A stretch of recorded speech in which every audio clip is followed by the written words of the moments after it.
Hey everybody, thanks for joining us this evening. My name is Kellen. I am your volunteer programs coordinator for the Westland Shelter. I'm thrilled to be joined by Allie Bradley, our volunteer coordinator over at the Detroit Shelter, and our behavior programs manager, Beth Chamberlain, who is joining us from well, all shelters really, because you work everywhere. And we are here tonight to talk about, oh goodness, where did my screen share go? We are here to talk about reactivity in our shelter dogs. Oh goodness, how do I, Uh, Whoop, whoop. yeah, yeah. Here we go. do you have We it? see it. We You see do it. see You it? just, Hey, yep. okay. Sorry, I Bright just and gotta get to the beautiful. presenter view here. That little window always pops up with everybody's faces and gets in the way. Okay, so here we are. After a brief hiccup. We're talking about reactivity. Now, we're going to be efficient tonight. We're going to cover salient points that are relevant to handling dogs in the shelter environment. Reactivity is going to look different in a shelter environment than it will with our dogs at home. So our focus is just going to be on how to maintain that high quality of life for our shelter dogs, and specifically around things that are going to trigger their stress levels.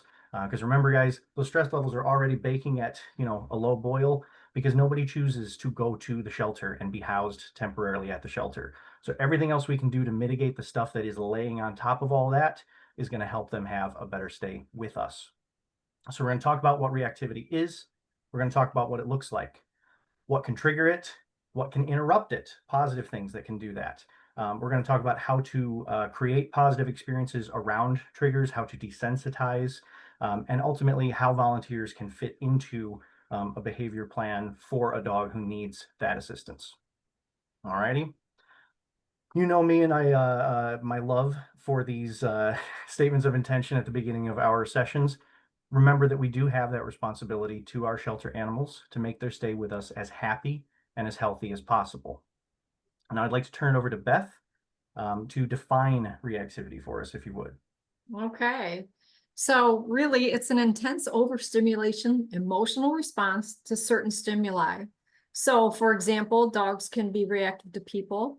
I know that any of you that join us in the shelters, you can see sometimes they react when people walk by their kennels. It can be barrier reactive behind a gate, behind a glass door. Other animals, objects sometimes, and sometimes it's the scent or the sound of the garbage truck coming down the street. It could be just about anything. But again, it can be practiced before they get to the shelter, where they practice at the fence, barking at everybody going by, or by, all the dogs or squirrels or whatever. Or it can happen, unfortunately, it can happen in the shelter environment. And we call that kind of where we have seen oftentimes kennel decline, where the dog was fine and for a couple of weeks, and then he starts barking at everything that goes by, just getting out of frustration. So I'm sure that some of you have seen dogs being like this in our shelter environment, for sure. So reactivity, what does it look like, right? So over here on the left, we have kind of a threshold and the rising stress. So bite threshold is where obviously we don't want to go with an animal. We want to make sure that we keep them below the threshold. So if we have a minor, you might have a few mild triggers, like, okay, it's only big dogs, or it's only the mailman, or, passing glances, staring, easily redirected by, hey, it's like, hey, buddy, no, take a look at me instead, and they're okay. Moderate can accumulate triggers. So they saw a few dogs, or they saw a few people, a group of people walking down the street, or a bunch of children are in our shelter and they're looking at the dogs and they're giggling and making noises like, wow, that's I'm gonna bark at this. This is a little crazy. Maybe a little stiffening going on. And then major is really truly, again, something that goes over threshold. It's severe stress. There's alarm barking, lunging, snapping, pulling on the leash, may not be distracted by food or redirected by the handler. And that's definitely what we'd want to do, is keep the dog below that threshold. So we all know that there's always a boiling point, right? There's only so much that they can take. And a lot of times it's about distance, right? The distance of whatever the trigger that the animal is saying, I don't like this, I'm going to make noise. Can they handle it at 25 feet away? But at 15, they lose it. So that's really, really important. And again, in the shelter environment, there's already stress on board. We already have creature comforts have been stripped away. Whatever they knew before, the couch, backyard, their buddies, their family, their food bowls, they're all gone. And now we're taking care of them very well in the shelter environment, but it's not home. So that's stress enough. And then adding these triggers might really cause the dog to add these distractors, which are, unfortunately not a lot of fun to deal with. Thank you. That is really great breakdown.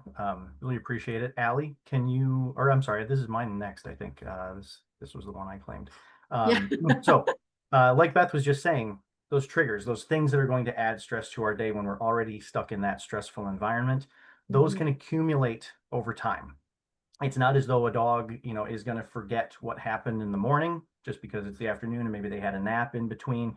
Their day is going to accumulate on them the same way that ours does. We get stressed about something that happens at the beginning of our workday, and then maybe, we can't microwave our lunch because there's a huge line for the microwave. So we eat our food cold, and that's also a bummer. And then traffic's terrible on the way home. And before you know it, you come home in a super grumpy mood. And it's because you had all this stuff happen throughout your day that wasn't and necessarily one big thing at once that was going to be like, oh man, that's just too much of a body blow. My day is ruined now. It's little stuff that just piles up. And then before you know it, you're really stuck in a bad place emotionally. That's where these guys can go as well. So things like busy street, add in the traffic on that street. There are other dogs around. Maybe we're getting someone passes by really close by. They're on their way out of the clinic as you're headed past the front of the building over at Westland. And, we have a little bit of a close encounter. And then, oh, bang, someone comes up and wants to pet me right in front of the front doors. Oh gosh, I feel that's too much. That last thing was just too much. And now I feel overwhelmed and I'm going to respond in a way that maybe you're not prepared for. So always think about that when we're taking dogs out in the shelter environment for some social time, for a potty break, for anything. Remember that we don't know what their day necessarily has been like before we get there and start working with them. And we need to be prepared for that day to have contained some stressors before we get there, and maybe for it to change their response to us compared to what we might expect. You may work with one dog, excuse me, from one day to the next, and then that dog's going to be different on that second day. They might not be as excited to see you. They might not be as energetic. They might already be in a closed off, stressed body language pose when yesterday they were great. They were fine, but you're finding them after maybe some other stuff has happened that's already stressed them out. So always keep that in mind. Now it's my turn. So, I'm going to be talking about the body language of reactivity.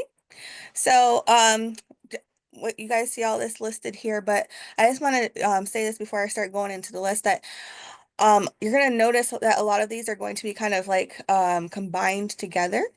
So, dilated pupils by itself might not just be reactivity, right? Dilated pupils and panting with the combination of those tense muscles in the face and body around those jowls. Might have a fur brow. There might be some hair sticking on the up in the back of its hindquarters, right? The heckles are up. The ears and the weight might be shifted forward. So for instance, you might be taking the dog out into the play yard and the dog might have came out fine, had neutral body language, and then they see that dog and all alarms go off, right? And the dog's just like, I'm locking in, I'm going in, and then they start doing the alarm barking and lunging forward and all that. So, some of the things that are going to happen, you're going to notice that the dog is going to have some inability to focus, right? So we're going to try to redirect that action with like maybe a stuffy toy, might throw some treats on the ground, recall them. They might be pulling on the leash towards that item or maybe towards that dog if you're walking past some kennels like on the adoption pods like Kellen was saying. You're going to be noticing that they're going to be might be vocalizing a little bit. It might not even be barking. It might be some vocalization, almost like how husky would or something. Jumping on the handler or mouthing. That's another thing that might be happening. So they can't get towards that dog, so they're going to redirect that energy towards you. So they're going to start trying to jump up on you and start to mouth. So that's a coping mechanism, right? So they might start to mouth your clothes, might start to mouth the leash or whatnot. So again, if you notice any of these things that are happening and it's really hard to redirect the dog, then please do not feel inadequate where you need to tag somebody in for some help. Even staff members, if the dog gets a little bit too aroused or too reactive, it's always, always, always a great idea to tag somebody in to try to get that dog back into its kennel to avoid a bite injury from happening. Happens to everybody. It's happened to me. Yes. It's happened to Oh, Beth. yeah. It happens to everybody that sets foot in an animal shelter. Yes, I'm going to tell a story when we get to the next slide. But one of the things that I can say just before we jump off of that one slide is that if you Yeah. see the dog is doing that before you even get him outside, that's one of those things where it's like, wow, is this going to be too much to handle? Do I need to take him just right outside the door and go to the bathroom and get him back in? Does he need to go into the play yard and just be out there by himself so I'm not the target? Or do I need to tell somebody that, wow, he's really struggling?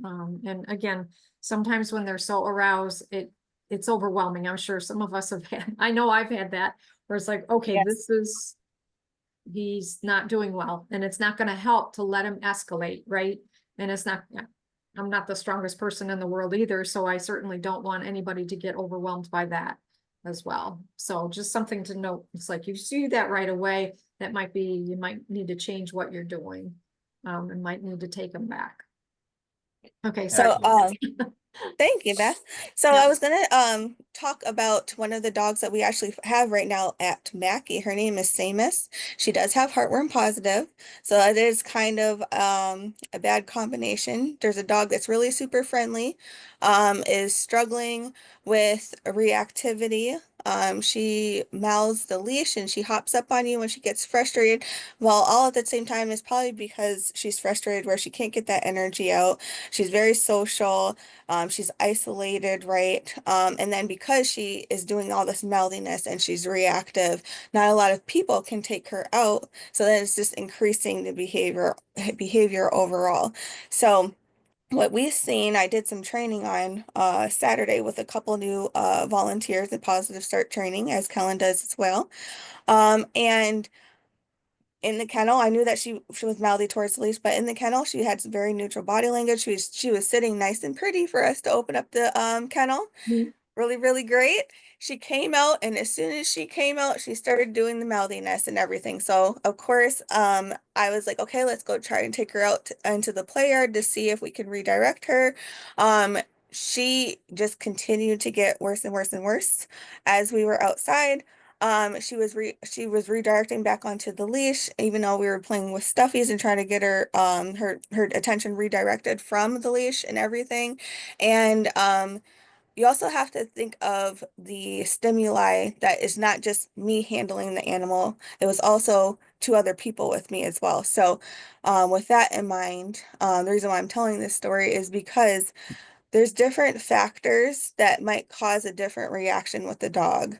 So, it could have been that I had those two other people with me that caused her to be so aroused and caused her to just escalate, as Beth was saying, as fast as she did. But as soon as that started happening, and as soon as I realized that she was not taking that redirection, you have to make a good decision at that point to avoid a bite incident from happening. So at that point, we stopped the interaction. I asked the person for the leash back, and I brought her right back inside.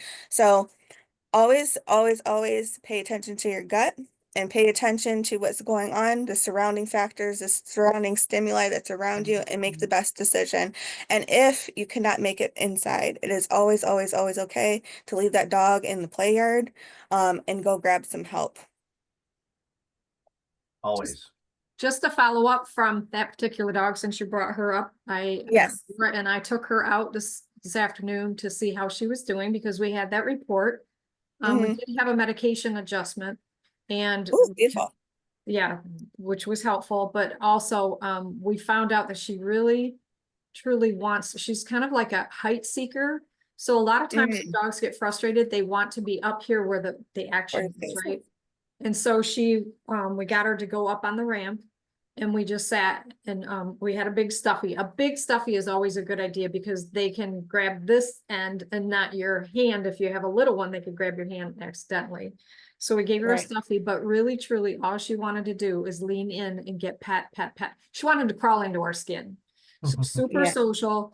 But once she was up there, she stopped the jumping and the mouthing because yes, she was doing a little bit, but not to the extent. But I think the adjustment helped her. But we also realized she did get overstimulated when there were two people in there. So one left and she calmed right down. And again, that front play yard can be overstimulating because there's the traffic, there's a lot of cars, people are coming, they're asking questions, and you're like, oh my gosh, the dog's barking like crazy. I can't answer you right now. So maybe a backyard might be better, a middle backyard or something, as opposed to the front yard. Because I noticed everybody was asking and watching her, and she's like, whoa, whoa, whoa. And then when they went away, she got up on the ramp and she was better. So that was a nice report. So thanks for bringing her up. Yes, that's amazing though. That's just a perfect example of taking those stimuli away, recognizing it. I couldn't obviously while I was in the training mode, but you No. guys taking taking that stimuli away, trying something different to help her cope because like I said and like you said, she was very, very social and she wants that socialization. So amazing. Oh, very cool. Very cool. Allie, if you would like to continue. Yep. Next one. So next we're going to talk about signs of high reactivity and what they can look like. So dogs, I'll say this before I even go into that first bullet point. Who has ever gone into a kennel run and there's that dog that may be in the first or second run, right, or row, and they just start barking and the whole row just starts just going. It just goes all the way down the row. So this is a perfect example. Those dogs, especially at Detroit, I know at Westland they can face each other and that's why you guys have those blinders up. But the dogs at Detroit, none of the dogs can see each other unless you walk a dog past them. So that dog might be out of sight. It might be 3 or 4 runs down, right? But because that dog started barking, it's like it was a trigger effect. It just went all the way down the row. And that's sometimes what happens when you have a dog that's out. You might be walking the dog down a hallway, and then a dog in the run might start barking, and then he redirects that energy towards that dog, and he can't even see him. He just hears the audio of that dog barking. So dogs can do that. Um, Difficult or sometimes impossible to redirect. So, in the example I just did, Samus, it was hard for me to redirect her. When I was training, there was multiple people in the play yard with me. We were in the front play yard, so there was probably lots of stimuli with all the traffic and such. So it was really, really hard for me to redirect her at that moment. So pulling or lunging towards that trigger. I know probably each and every one of us have had a dog when we're walking past other dogs in their adoption pods or in the back dogs areas, and you're walking past, and they start kind of fighting with each other in the fence. That's one of the things that happen. Um, at that point, because they're just going up and up and up and up and they're escalating, that energy may be redirected towards the handler because they're just so frustrated and they're kind of just trapped with their leash around their neck, right? They can't run away, they can't go and hide, they're just there with you. So they might redirect that frustration towards you. Alarm barking. Again, we just talked about this, jumping on the handler and mouthing. Um, so who has encountered any of these things while they were working with a dog? Drop that in the chat. Drop it in the chat. Beth, would you like to comment on any of these things? Yeah, so if you have a dog that, you can see that they're starting to get upset, and you have to take them back to a kennel run. Oftentimes what I would do, first of all, you either have a dog that's already reactive in the run. I will say, okay, this is going to be really difficult and we got to get them back. I might go have somebody help me put all the dogs on one side or the other through the guillotine so that they can go to the back so you can put your dog back in the front. That's probably the easiest. And then you can, go back and let the dogs back in. To walk by, I call the path of least resistance. So if I know that the corner dog, and that sometimes happens where they're on the corner and there's high traffic at the high corner areas, then I'm gonna take a different route around. So for Westland, this is a good example. If I'm taking a dog that might be reactive, or I know there's a reactive dog on the adoption floor, I take the very farthest end where most of the glass is frosted. That's like kennels 22 through 26 or something, or whatever. So I go that way because the dogs, there's no visual for them if I have to take them back to a pod. So if you know that you're going to be walking through, it's really busy right now, we have a tour going on, take a different route to get the dog back in. And always ask for assistance for sure. You don't want the fence fighting because they can redirect, and that's pretty dangerous for you guys. So you definitely don't want to set it up. And if you can help, just call, say, look, this dog's really reactive. Can you put the dogs on the back run for me? Can you help me, assist me? Can we get a peanut butter cone to get them to redirect on that instead? Sometimes something a little more novel might do the trick as well. Yes, I always just promote the volunteers to bring different treat items, a long-lasting chew, a short-lasting chew, stuffies, make sure you have those available. Um, and then again, if you ever feel uncomfortable before you even get to the point where you're bringing the dog out, trust Yeah. your gut and don't bring the dog out. If you notice while you are out on the walk and the dog is starting to escalate and you feel uncomfortable, bring the dog back. If you feel uncomfortable putting the dog back, tag a staff member in so we can help you bring the dog in. And please always report any type of behavior as a behavior concern to a staff member or Kellen or myself. It's not about getting the dog in trouble, because a lot of times we have guilt inside of us, like, oh, if I telling this dog something bad's going to happen to him. No, that is not the case. Like Beth said with Samus, I put in that behavior report. She just needed an adjustment in her medication, and we had to figure out what works for her so that way she can thrive, and that way we can remain that safe working with her, as she is a heartworm positive dog and she can be a little bit reactive, which is Yep. fine. Um, so yeah. Perfect. Thank you, Ellie. Yeah, remember that decision can be made at any point in your interaction with a dog. That, hey, this is too much. I gotta turn around and go. It happened to me once where that decision was made just the next kennel over. Got a dog out, immediately went for the door of the kennel next to him and wasn't really able to redirect. I asked for some help, started getting him toward the back to into his kennel. We didn't make it more than 5 feet before I said, hey, nope, this isn't happening. Not feeling safe, not feeling comfortable with this. Got to try another time. Sorry, pal. And we just went right back into his kennel. Yep. You Yep. always want to prioritize your safety. That's how we get to continue doing these things long term, is not by taking major risks to ourselves. Yes. Got it. And we forgot the most important part, Kellen, Mhm. to always make sure that you're checking the dog boards to see if there's any notes that behavior has left and what's going to be beneficial for the dog. You always want to check the waivers, especially if they're on adoption pods. They're going to mention everything that's going on with that dog. The dog is experiencing any type of things behaviorally. Might be fear of environment, might be fear of new people. It also will list that the animal is on behavior medication, modification medication, and that's always going to tell you that something's going on. So always pay attention to those things. Yes. Absolutely. If anyone remembers the old G.I. Joe public service announcements, they say knowing is half the battle, right? Yeah. So always equip yourself with as much information as you can get before you start working with a dog or make the decision to work with a dog. Yes. And also meeting the dog where they're at. I think you mentioned that earlier, Kellen. Mhm. Um, the dog might have been okay yesterday. What's Sally looking like today? Yes. Exactly. So important. So we've got a little bit of an interactive activity here. I'd love everybody to use the chat. We're going to just examine these couple of images here. First off, on the left here, we have yellow lab looking fella.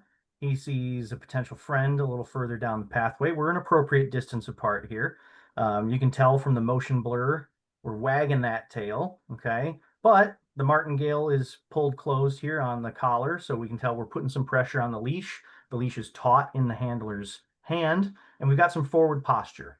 So just taking a look at that image for what it is, based on what we've been discussing, what does everybody think about that level of reactivity? How would you classify that? How would you work with a dog who's showing that sort of body language?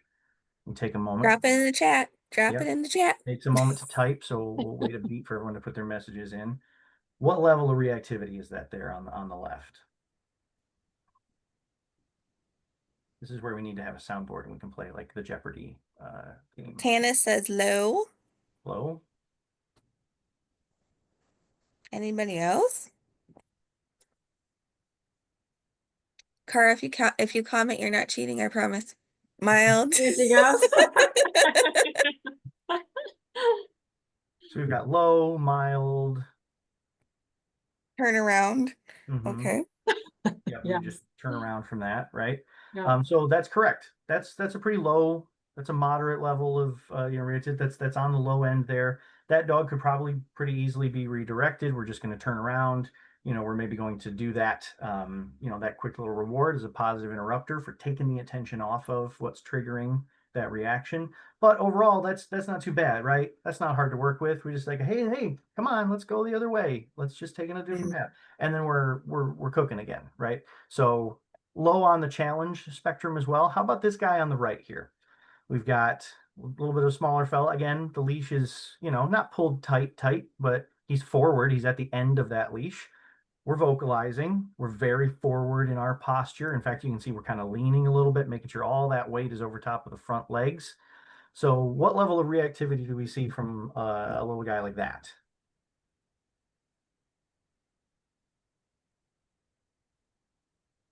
Medium, maybe high. Exactly, right? We're climbing up a little bit. It doesn't look like we're going into crazy world. We're not thrashing at the end of the leash. I'm not seeing a lot of motion blur in the photo. So we're standing our ground barking, right? So we're probably pretty stressed. Beth, do you share that assessment? Yes, and then I saw another comment is at or over the threshold.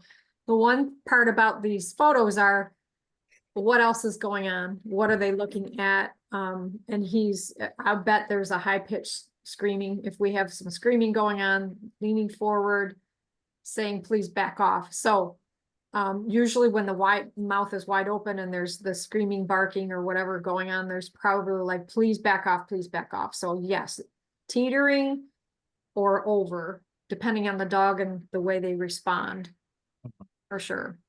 Absolutely. So yeah, good assessment, everyone. We're sort of climbing as we go from image to image here up in stress and reactivity. How about our next one is a very fun one here.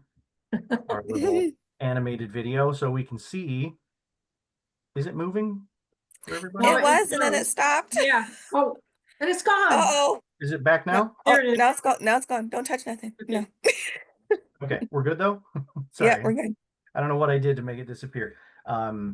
So if we watch it go here, we're all on opposite sides of the fence.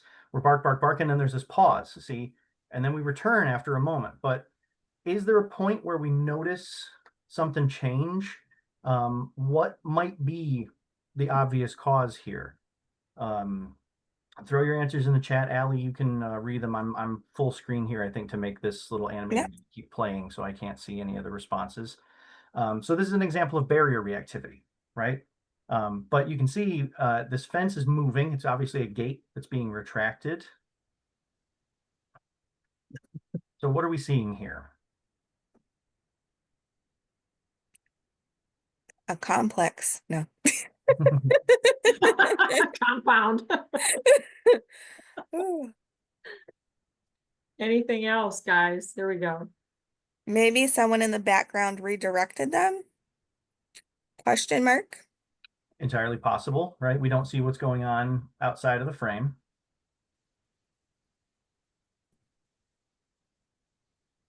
Who else has any thoughts on what we're seeing here?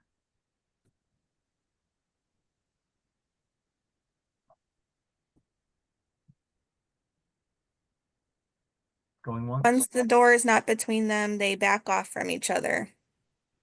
Right. So we noticed here, you see how the fence is retracting right now. We start over here, and this guy on the far right in the brown, he's at first on the end of the fence and he's barking, but he's the first one to see around that fence at the other dog, right? That's a change. Once that fence isn't there, suddenly we're backing away, right? Yep. You see he's still sort of looking at the other dog even as he backs away, but then our German Shepherd friend and the fellow who's on the far end of the fence here, where the barrier remains between them, they keep going at it, right? So context, again, mattering for these dogs, even individually in this situation where we're getting different reactions, different levels of reactivity out of them, and even seeing them disengage at different times. Beth, would you care to expand on that a little bit for us? Yes, I love this video because this is classic. It's all about the barrier, right? Because look at this wide open space. They could go in and get in each other's faces, and none of them do. So one sticks his head through the barrier in the beginning, but then it's wide open and it's moving, and they're like, no, never mind. So again, it's a barrier. So sometimes it's like, saying, if you're on, on the second floor and you're yelling at somebody saying something not nice, it's like they can't get you, but I can say it and they can't get me. Nah. So again, it's a barrier. That's such a clear, and I just think it's so funny because as soon as they have the ability to go around it, but they don't. They're making a choice. And again, practiced, right? Practiced for a long time. These dogs have barked at a barrier. So old habits are hard to break. Just saying. They certainly are. Yes. They certainly are. I do have a question, Beth. Yeah. Now the body language that we're seeing right here, would you contribute that to aggression or frustration, play, a combination of both? Oh my gosh, that's a great question. And there's so many dogs. So trying to focus on, right, let's talk about the shepherd first. We got a fast wagging tail. It looks like hackles are up, ears are back. And he's, doing the bounce back and forth, right? But it doesn't feel like I'm going to eat you alive or anything. So for the other dogs, you've got tails are high, especially that tan dog, right? Tails are high, lots of teeth flashing, backing up. I think they're kind of enjoying it. And then that old dog comes and says, I got something to say too. And then I'm leaving. Right. So sometimes, and again, when you have an old habit that's practiced over and over again, unfortunately, it's very, very difficult to break because there is like an adrenaline high that dogs will get because it's practice and it's fun. And guess what? Usually the dogs go away. Again, if we took the barrier away, would they do that? I don't know. They might all be chickens. It's hard to say. But you see the back and forth, the one that stands out is that little tan dog. Tail is way up above the horizon, which is the back, and it's going fast and furious. But he still walks off too. It says, let me get my last word in, right? But truly, see, the black dog walks away, say, okay, guys, I'm done. So again, I think that they have practiced this and they were having kind of fun. It can turn into something worse for sure. Reactivity, if it's practiced and practiced, can turn into aggression. So that's something that you definitely have to pay attention to. But the more we allow it, the more difficult it is, because now I'm getting my jollies out of it, and or my frustrations or my fears or whatever are rehearsed so much that I do it automatically. So not always a good thing. Thank you, Beth. Yep. Yes, thank you, Beth. So important to remember, right, that it's, again, context. This is all about what's going on around us. This is our another cue to just pay close attention. What do I look like to this dog? What does the world around us look like to this dog right now? It matters because they are, they observe everything. We talk about how when people raise kids, those kids they're listening and they're seeing everything. Kids observe it all. Dogs and cats are the same. They see everything that we do. They might not understand the English words that we're speaking to them, but they see what we do. They see what goes on around them. And if we can help intervene while they're in the shelter with us, at least to help at least avoid, if not, work through, some of these triggers. Some of these dogs honestly won't be there long enough, right? They're going to get adopted pretty quickly. They're going to have their length of stay is going to be what it is. And it might not be the amount of time that you really need to continue with the repetition with positive interruption, which we're still Right. yet to talk about, or any sort of desensitization or anything, behavior adjustment training. We don't necessarily have the time. So again, we're talking about things from sort of a management perspective. That's why we ask for those long distances between dogs when we're outside in the shelter. That's why we have long sight lines around both campuses. Like, it might not seem like an intentional choice, but it is. You need to be able to see a really great distance so that you know if there's something ahead of you in your path that might trigger a response from the dog that you're handling. It's a beneficial thing. So, you know that we're not expecting you to change a dog's world overnight, by understanding these concepts, Right. but more just be able to meet them at their level, and help them overcome that little bit of additional stress that a trigger might present during their stay in the shelter. Okay, so working through reactivity. Allie, I think this was yours.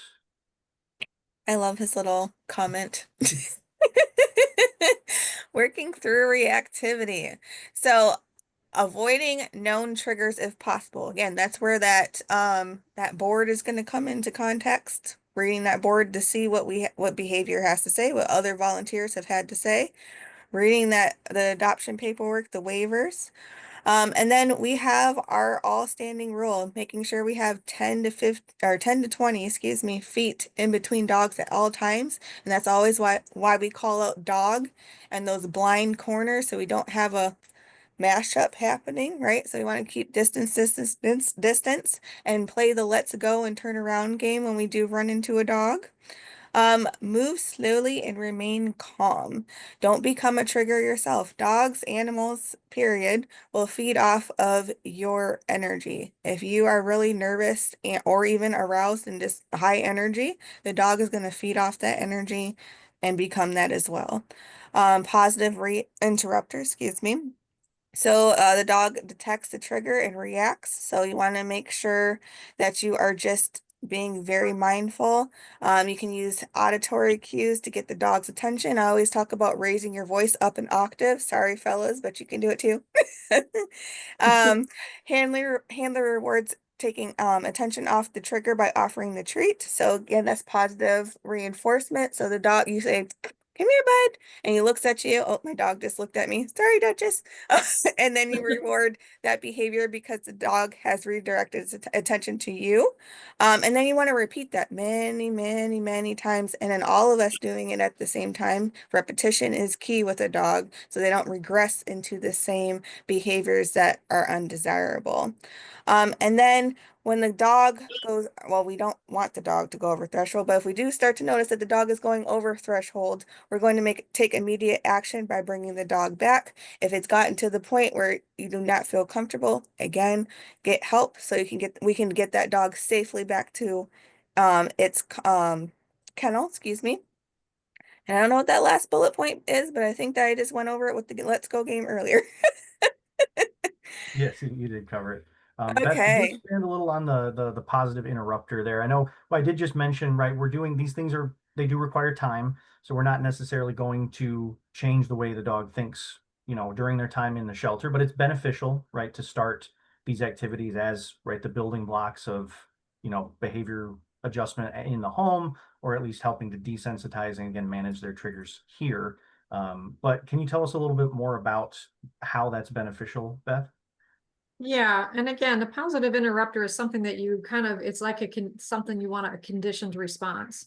So any of you that have been through recess, I know Melanie's on board here, and Mm-hmm. I'm sure that if Michelle is here too. Anyway, and I know Cara knows this one. So basically you want to interrupt, and it's really you start with no distraction. So you start inside, maybe in the acquaintance room or the Huffley or the PEC or whatever. And you're just, when the dog's not looking at you, I just say, make a kissing noise, either, or click, click. And it's not a clicker. It's all you want to be close to the dog looks up. It's like, what was that? And you're going to toss a treat. You do that a few times, and then you start with low distraction. So you might go a low traffic outside. And if the dog is responding by checking in with you. That's all you're doing is checking in. So when you get that nanosecond when the dog checks in with you, you're going to reward that behavior so you can de-escalate that dog from going over threshold and barking and making it harder for you to try to manage. Because when we're emotional, when we're over our threshold, we're not rational. We can't be. The brain doesn't work that way. So you have to bring it down to a rational level. And that's basically you're interrupting. I don't care what they're looking at, but it could stop them from getting into the garbage, picking up goose poop, a chicken bone that they shouldn't have, or it could be another dog, right? And so you're interrupting the behavior. And then the let's go is basically, we got to get out of Dodge because they're too close. I can't keep that distance that Allie was talking about. They're coming fast. They don't realize that this dog is going to react. So we're going to do a nice let's go. And we're going to turn around and go the opposite direction. And we're going to toss some treats ahead of us so they can gobble those up instead of turn around and barking and lunging at that dog or whatever it might be. So you're conditioning them to be interrupted so you can keep them down below that threshold. Excellent. Thank you for crystallizing that for us. So again, great tool, but we're not necessarily expecting that everybody is, going to utilize it the same way. You're going to have your own approach to these things. I know the main goal, right, is to just help them coast along on, calm seas as best we can in the shelter. But that does come along with, right, trying to manage that stress, trying to at least get them past the trigger, not necessarily get them walking calmly by another dog in the play yard or something, right? We're not necessarily going to achieve that over the course of one shift or one session working with a dog. We only have them out of the kennel 20, 25, 30 minutes, at the high end. So, right, we're getting through the day, right? These guys are taking their stay with us one day at a time, but these positive interrupters are going to at least help us skate them past those triggers. If even if we're not unraveling them entirely and conquering traumas and building confident dogs that are going to go and explore the world with their heads held high, they're going to get there. But right now what we're helping them do is get to the point where they can go home and grow into that with their new families. Nicely said. Thank you. You're welcome. So, Allie, why don't you tell us a little bit more about what our volunteers can do that I already haven't blabbered about? I love this photo here. Really, really awesome. Looks like it's at one of our shot clinics. But definitely leave lots and lots of room between dogs outside and don't let them meet up. So that's why we do have those rules in place where we ask that you have a play yard of absence in between each dog. And also keeping 10 to 20 plus feet between dogs. So if you do see another dog coming over yonder, just turn around and go the opposite way. That's the easiest way to avoid that. Use treats to create positive associations with triggering stimuli. Um, that's always the best unless you do have a treat pouch moocher, as we call them. If that's the case and toys are their jam, you can also use toys as well to create positive association with the triggering stimuli. And then get help if a reactive dog becomes unmanageable or call for assistance. Again, if you are in a play yard, it's perfectly fine for you to leave that dog in the play yard to go and grab some help to get them back in the kennel safely. You also can, if you have my phone number in your phone or Kellen's phone number in your phone, you can give us a shout as well. We also direct the volunteers if you can't get in contact with anybody to call our MH humane number, our main line. Tell them you're volunteering at what location. I have this dog out. He's acting this way. They're going to send the brigade out to help you. And then of course, again, this is not to get the dog in trouble because that's not what's happening. We're just trying to figure out what's going on with the dog so we can help the dog the best way that we can. Report concerns to your coordinator. We're going to go ahead and adjust maybe the medication. We might adjust our tactics with, enrichment and such, getting the dog out a little bit more. We might have put them in the enrichment room for a little bit with some decompressing music, some lullabies happening, all those things to try try to get the dog to cope while they're here in the shelter environment. We also might, you know, promote them a little bit more on our social medias to get them out to do some sleepovers. Might go into foster for a little bit. There's always some type of action that we can take to help the dog cope while they're in the shelter. So please report those concerns. It does not mean that the dog is in trouble. Perfectly stated. Thank you, Allie. Lastly, and I will include all of these links in our follow-up email tomorrow when I send out a recording of our session, so look for those to come soon.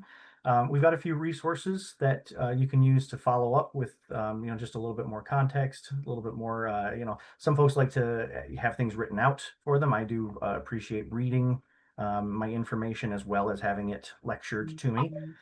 So we've got Working with Reactive Dogs from the Fear Free Pets program. You know that we highly endorse Fear Free in all its forms: Fear Free shelters, Fear Free pets, Fear Free clinics. From Cornell, we've got an article on managing reactive dogs. This is especially helpful if you have a dog at home who maybe shows some of these behaviors, or if you know someone who has a dog that may struggle with reactivity. As always, a reminder that you can attend online the Fear Free Shelters course. All you need is a simple verification form from either me or Allie, your coordinator, to verify that you're a volunteer with us. And they will allow you to take this behavioral science course free of charge. That's going to help you understand some of the infrastructural choices that are made in the shelter setting, as well as some of the protocols that we utilize. Because again, we're a fear-free facility. We do take these techniques into our approach and utilize them to the best of our ability to manage our pets' stress in the shelter. Also, to make sure that I don't miss the plug, you can attend a recess session at either the Mackey Center or at the Berman Center with Beth. You can get a little bit more hands-on time to discuss topics like these and many others. Things like arousal, overstimulation, fear, you know, anything that the dogs are experiencing, you're going to work with Beth on how do we respond to it in the shelter setting. You'll never, ever leave the session without something new that you've learned. Everybody leaves a better dog handler after attending these sessions. I can't speak highly of them enough, to be frank with you. And that's going to bring us to our golden opportunity to let Beth take over and field some questions. If anybody has anything on their mind about reactivity, anything maybe you've experienced in the shelter that you are curious about unpacking, feel free to throw things in the chat here. We'll take just a beat because again, I know you need to move your fingers a moment to type. Anything at all that you've experienced in the shelter, anything, even if you have a dog at home and has you've had a reactivity episode with a certain trigger, anything that you can think of at all, please ask us questions.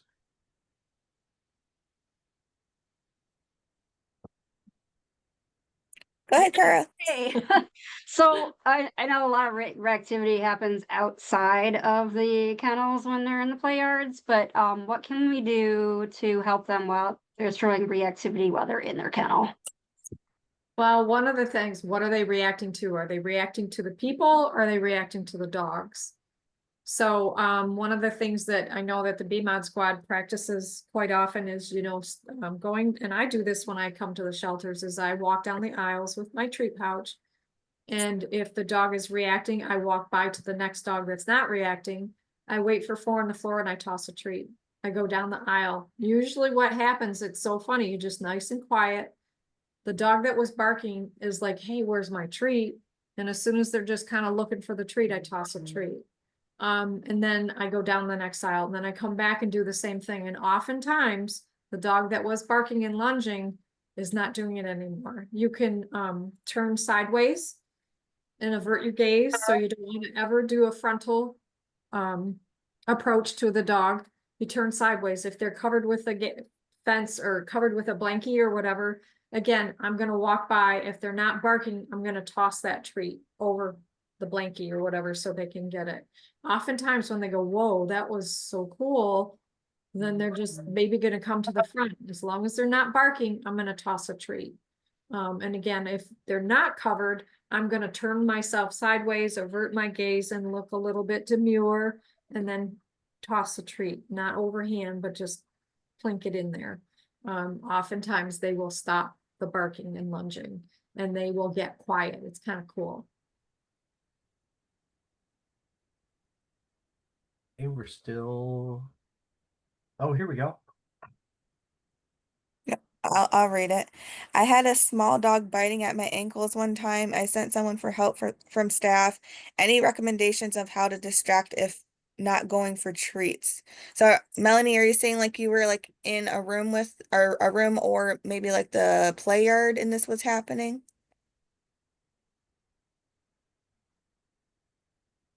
Yeah, actually, I was in one of the small grassed-in play yards, Okay, and the dog didn't want to go back in the shelter, so I thought, oh, we'll hang out here at the, in the play yard a little bit, and then he just got overreactive and he started like running around, and every time he came towards me, he was biting at my ankles, and I couldn't distract him in any way. So I found someone and said, "Hey, can you get some help?" And good old Jan came out. She's like, "Oh, it's so and so," and she just sweeps him up, and I'm like, "Okay." I know, right? I'm like, Sometimes they you knew do, him, I didn't. I was not comfortable doing that.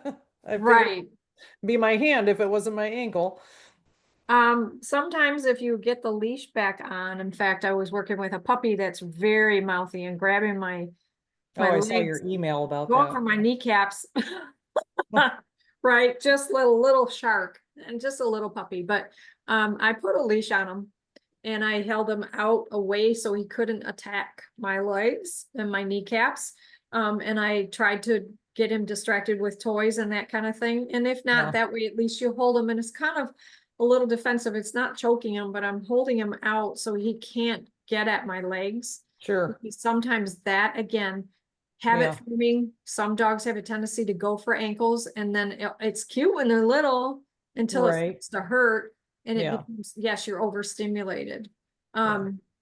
And if it were, an area where you could get out, like the play yard, sometimes we've had dogs that are just like, oh, they won't stop leaping and kind of body slamming you. Yeah. You go inside and watch them through the door and just let them, might toss some treats now and then, let them sniff, get a foraging bag or that kind of thing and give it to Yeah. them. But, getting them back on the leash is probably your best bet. Okay. Trying to change the environment as quick as possible. So it's, hey, let's go, let's get this, getting something between you. I love to take a big stuffed animal because that way I can put it in front of them, and then maybe get the leash on them. Oh, And yeah, that's a good again, idea. get them back in. But yeah, if I'm not sure of a dog, or if I think it's over aroused, I'm gonna probably take them to an area where they can run. And if I need to, I'm gonna step out and watch through another fenced Okay. yard or through the door or what have you until they can calm themselves down. Sounds good. Can I offer another tip as well? Yes. So this is another tip I use for small dogs specifically. If I am unfamiliar with a dog and it just might happen to go left, like Melanie was saying, I also will bring like a thicker towel in case I need to do like the drop and scoop method Yeah, there you as go. well. Because that way you are blocking the dog from potentially redirecting towards you. It's going to redirect towards the blanket as well. So Yeah. that's Yeah. just a little tip. Yeah, Okay. that actually for the little guys, you're right. It's a good one. Okay, any other questions on anyone's mind? I'll throw one in there that might be on the minds of someone watching the recording, or might be too shy to ask. Say, Beth, I'm out with the dog and they do get really reactive to a trigger or something, and I sort of get stuck. And maybe I've got a big, strong dog who's pulling in one direction, and I really need to get him going in the other direction, get away from that trigger. But I would just feel so bad pulling hard on that leash and just wrenching on his neck like that. I feel like I would just get stuck in place, not wanting to be mean to the poor dog. How should I respond if I feel like I find myself in that sort of situation? So sometimes I will, again, what you want to do is change the environment. So you're going to change direction. And yes, sometimes you're going to have to pull on the leash in the other direction and toss a handful of treats. And again, I think Allie said it, you tools in your tool belt, right? It's so important to have a variety. Sometimes I'll have a really cool stick the dog's not eating the treats for whatever reason. I want to make sure I have the good treats, not dry biscuit. But I'm also going to get some delectable chewies. I might have maybe even a foraging tube with me. It might have a dentist stick, whatever. I'm just going to toss it ahead in the opposite direction to see if it's like, it's usually a novelty to get them going. And then we're just, let's go. And get them either into the play yard or get them into the door and then, you know, ask for help for sure. But if you can change the environment, and again, I think going back a little bit, if we can see how they're escalating, if they're starting to jump on us and they're starting to, you know, look around and they're acting like they can't focus on anything. It's like, okay, we're seeing some changes here. Let's change the environment right now. We're going to change. We're going to take them for a walk.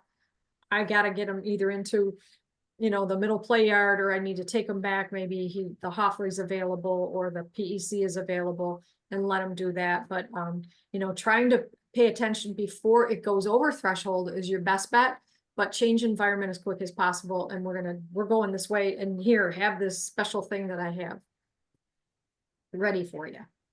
Perfect. Thank you. Any other questions from our live crowd here tonight? I'll say going once. Going twice. One thing that we didn't adjust is what do you do if your dog that you're working with lunges towards another dog, and they make contact with that other dog? What do you do at that point? We haven't talked about that. Yeah, well, that would probably be a whole nother presentation, honestly. Yes. Again, keeping distance, and if they do make contact, again, you want to get them separated as soon as possible. Don't put your hands in there. Get something between them if you can. Ask for help, holler for help, and Yes. get the dog separated and get at least one of them in or confined into a play yard or what have you as quick as possible, and then report it immediately. So if they're fighting and they're latching on, you just try to get something between them. And, you know, again, ask for help. If there's a chair, try to get that between, but do not put your hands in there. Thank you, Beth. I know that's extreme, but I wanted to just go over it because Yeah. it has happened at least one time this year. So Yeah, for sure. No, it has happened and it's not fun, but yeah. Never put your Okay. hands in them. thank you. Don't ever put your hands. All All right. right. Well, I think that's going to bring us to the end of our session this evening. I'd like to thank everyone for attending live. If you're Yay. watching the recording, sorry, what's that, Beth? I said yay. Yay. If you're watching the recording, thank you. If you were here live, thank you. My thanks as well to Allie for joining us and moderating the chat and taking part. Beth, thank you as well for all of your insight. Always appreciated. Thank you to everyone who had questions and participated. We will see you at the next one. All right. Thanks, everyone. Have a good Thanks. night. See Take ya, care, Kyle. guys. Bye.